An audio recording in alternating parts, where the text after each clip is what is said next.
Hello everyone, this is Steve talking at you from the Classic Comics Mansion here. It's the Classic Comics Man back for another round of talk about, today we're going to talk about some UFO publications. No, not publications about flying saucers. This is the United Fanzine organization.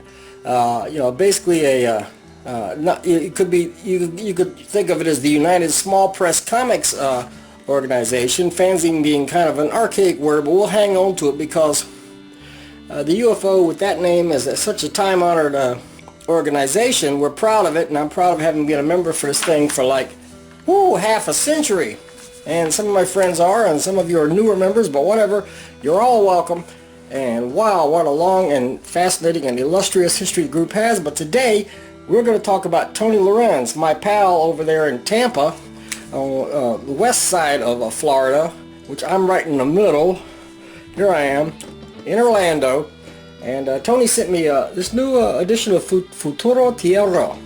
It's kind of hard for me to trill those R's, being as a speaker of English and have to trill those darn R's, and plus I just had some ice cream and my tongue's frozen, but you get the idea.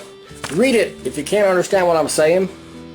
Futuro Tierra, future Earth, in other words. Tony has continued a great comic series that he began, couple of decades ago, and it's been going on for a while. And we got all new stories here. Look like they are web comics that were adapted to this format. I like this handy size here, this trim, thin size. But it's about some people in the future. You can tell it's the future because the Statue of Liberty here is all covered in moss and stuff, and this is after a great catastrophe, of course. Now we've seen stories like this, and Planet of the Apes immediately comes to mind, but this is nothing like Planet of the Apes. And we get here, Tony talks about himself here, and at the end, on the other side of the book, if you look here, there's our pal Ken Anthony II. Ken Anthony, who actually wrote this story. And is writing for Tony. Tony does the art chores and is doing a great job. And there's a lot of high drama in this issue. High drama and some really frightening, scary parts to the script and to the artwork. You can see the alarm in this guy's face. That's Steve there. And but in the end, you can see folks smiling, and you know that things are going fairly well. The struggle continues, and I'm sure it will continue for some time to come. But this is the latest episode, the latest installment of this great series.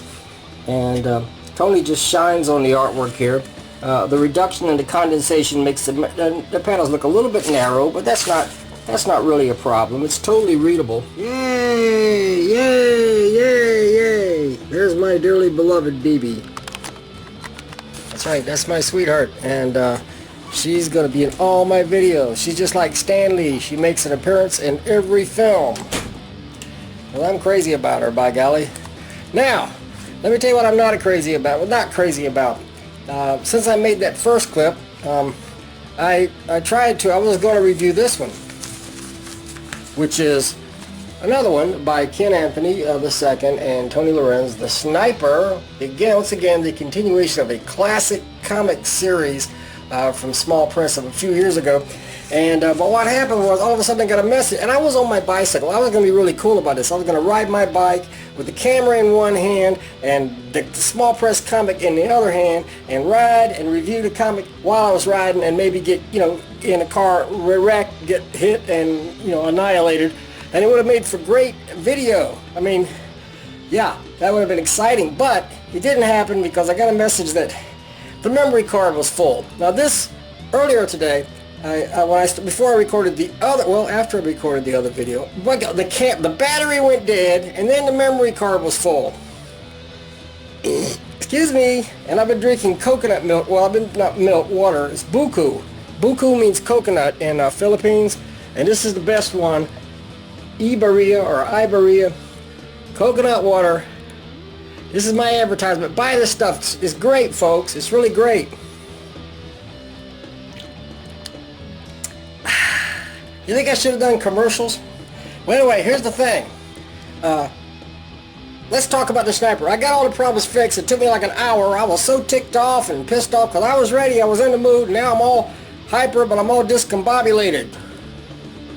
Oh yeah, the sniper. Okay, the sniper is a guy, sort of a vigilante guy. His sister was killed by gang members and stuff, and he continues on with the help of friends, fighting against gang violence and all kinds of violence. We got a villain here, a bad guy called the Moonlight Killer. The Moonlight Killer always seems to be one step ahead. And here we are, he's being consoled by his friend here. And, what can you do? Superheroes are sometimes full of anguish. They just want to, they want to avenge the victims and their families. By golly, that's what superheroes do. I mean, look, there's like bloodshed and everything, and really scary stuff like this. Yeah, and and then it gets exciting. We're jumping into cars, we're running, we're smashing through windows. There's a big battle.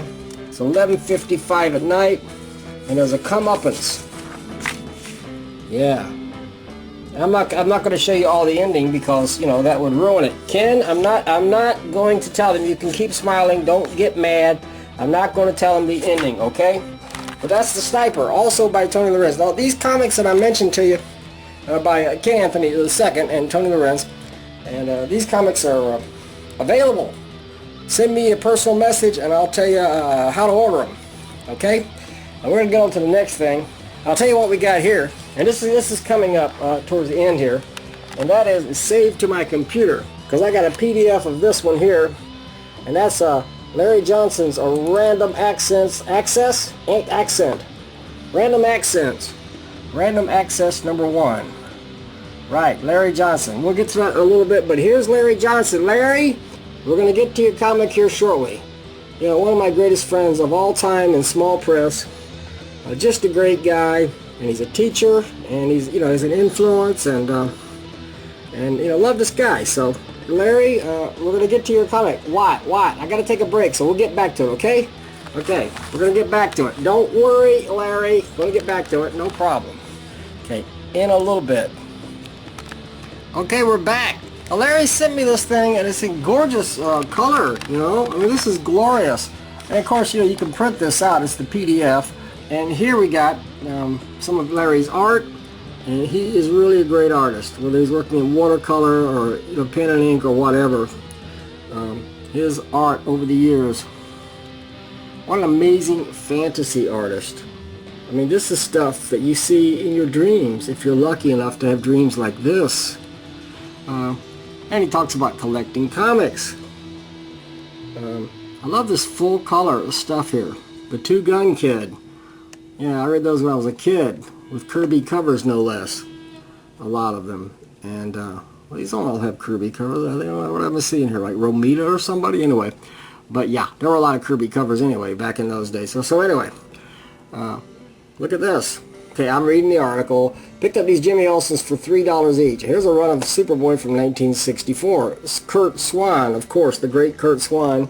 And, all the wonderful... These are the comics I read when I was a kid. And Larry read when he was a kid.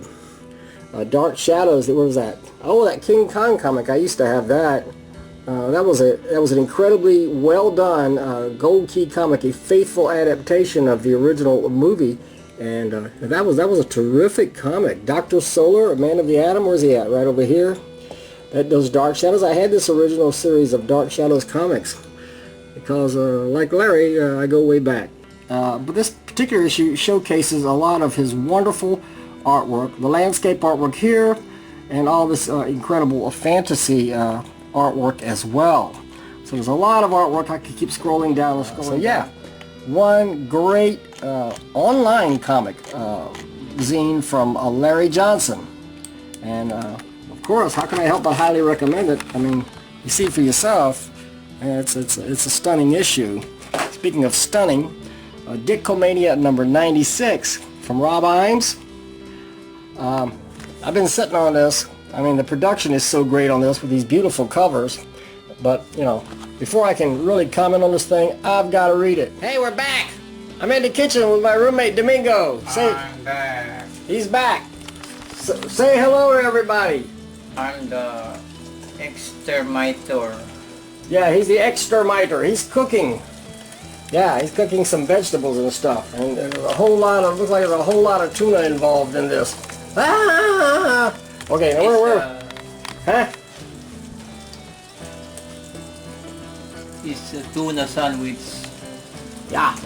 Okay, that's Domingo. That was his cameo in my video. So I just finished reading Ditko Mania numbers 96 with these outstanding covers. And who did these covers? Because they're beautiful. And beautiful full color. Let's see. Front cover by Darren Goodhart. Darren Goodhart.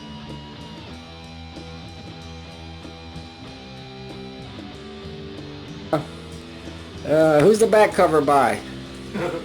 Back cover and front inside cover by Jim McPherson. Jim McPherson, there he is. I just can't get past, huh? Complete me to pass up. Yeah. And yeah, Tom Ahern did this one, which is also quite beautiful. So Thomas Ahern, we've known him for a long time. Hi Tom, if you're watching this, hi. You just got mentioned. Okay, well, Steve Ditko died. This is Ditko Mania, long-running comic book fanzine, one of the best fanzines ever published, really. I mean, seriously, and it's the longest, one of the longest running at 96 issues. I mean, for crying out loud, that's awesome. And Rob Iams doing a superb job. And he has a editorial where he talks about Ditko and the fact that, you know, everybody thinks of Ditko as Spider-Man and Doctor Strange, but Ditko did a world of other material, and all in his many decades of long career, you know, Ditko was unique and he was private.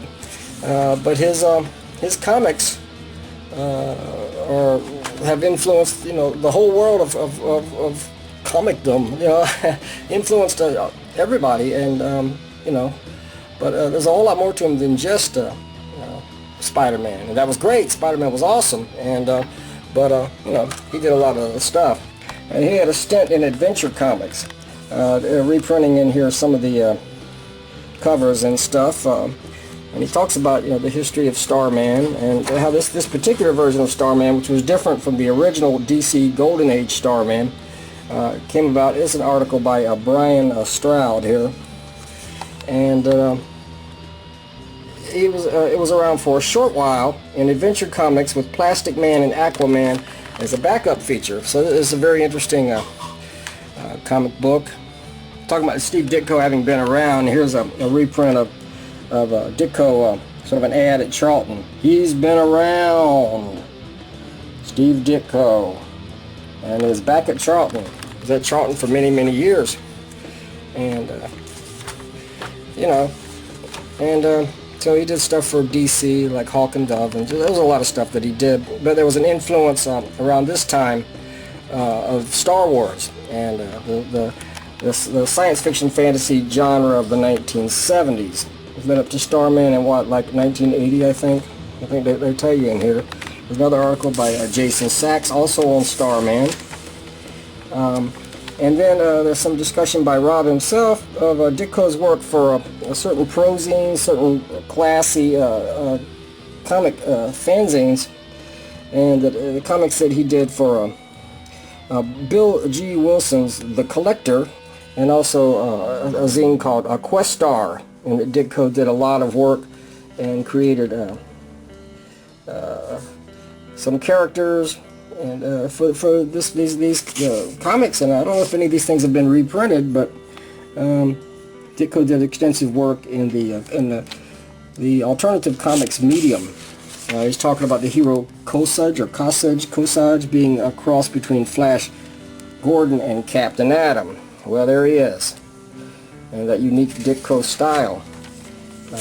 So yeah, and then there was also, we've got some talk about, well, these are reprint. I immediately recognized these covers as early Marvel, and but these were transplanted into the Doctor Who magazine back in the late 70s and 80s, and there were reprints of early Marvel or Ditko horror comics. Larry Johnson has an extensive article in here. Remember Larry Johnson? We talked about Larry Johnson before, but he writes great articles. This one is on Ditko's horror hosts, the mysterious traveler, primarily in Charlton comics. How Ditko created a horror host who didn't just narrate the stories, but they appeared in the stories. The mysterious traveler appearing behind the scenes and popping in between the panels and whatnot. And other ones, Mr. Dead. Mr. Dead. Yep. And you can see that great, Ditko just had that moody, creepy art style that was so good, you know, on the early Marvel horror comics and the later Charlton horror comics, and etc., creepy and eerie and all of that. But you know, Ditko was such a master, and you know, the experimentation he did with the panels and the format and everything. This is another horror host appearing in between the panels of the story. That would be Dr. Graves. But yeah, a lot of great reprinted artwork by the great artist. And on and on. There's the letter column in here, and comics from here. This is by this zany thing is by Joshua Warren, The Gray Negotiator, created by Steve Ditko, it says. So yeah, but really a great issue. And you know, that's about all I gotta stop this somewhere. I don't know how long this video is, but it's getting ridiculously long. Anyway, I hope I didn't bore you too much. This was kind of manic and all over the place. Well, you know, a lot of stuff was going on between the battery and the camera dying, and then the memory card I had to wipe out, erase everything on the memory card. It really was full. There were all kinds of stuff in there. Stuff I don't even remember was in there, but I got rid of it all. It's cleaned out, and yeah. Okay, that's it for now. That's it for the Classic Comics Man. I'll see you next time, and we'll review some more stuff. I need to review some of my friend Jim Main. Jim, I haven't forgot you. We're going to be reviewing your books soon too. So, and the rest of you, if you want to send me your comics, you know, I can't promise to review everything. And again, I'm primarily focused on the UFO comics and zines, but I will also review other zines and comics and classic comics once in a while, old Marvels, DCs, you know, and whatever. You know, I was an official member of the Superman Club. Yes, indeed. Right? Okay. Okay, well, that's it for now, folks. You guys have a great day. Keep reading comics, collecting comics, and supporting comics. The medium will never die. And we'll see you next time. Bye-bye.